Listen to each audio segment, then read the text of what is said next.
எத்தனையோ கோடி உயிர்கள் இருக்கு. அத்தனை எல்லாம் நாம் என்ன தவம் பண்ணோம் அப்படின்னு நமக்கு தெரியாது. ஆனால் நம் மீது வைத்த கருணையின் காரணம். ஏன்னா இப்போ காட்டில் எப்படி விதையை விதைக்கிறோம், எல்லா விதையும் ஒரே நேரத்தில் முளைச்சிருதா அப்படின்னா இல்லை. முளைக்காம போயிடும், சிலது முளைச்சிடும், சிலது ரொம்ப விரைவாக மேலே வரும், சிலது ரொம்ப சின்னதாக இருக்கும். எப்போ ஒரே இடம், ஒரே நிலம், ஒரே எல்லாம் ஒன்றாதான் செய்யறோம். ஆனால் ஏன் அதில் வேறுபடுகிறது அப்படின்னு பார்க்கணும். அதுபோல நம் ஆன்மா பக்குவத்திற்கேற்ப இறைவன் செய்த கருணை நாம் இந்த பிறவியில் தென்னகத்தில் மிக மிக ரொம்ப புண்ணியம் பண்ணியிருந்தா தான் தமிழகத்தில் பிறக்க முடியும்.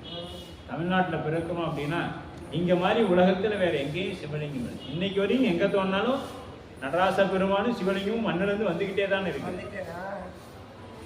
இன்னும் கடலுக்குள்ளலாம் நம்ம போய் பார்க்க முடியல. அங்கேயும் போய் தோண்டினாங்கன்னா அங்கேயும் ஏதாவது கிடைக்கும், செப்பேடு கிடைக்குது. சீர்காழியில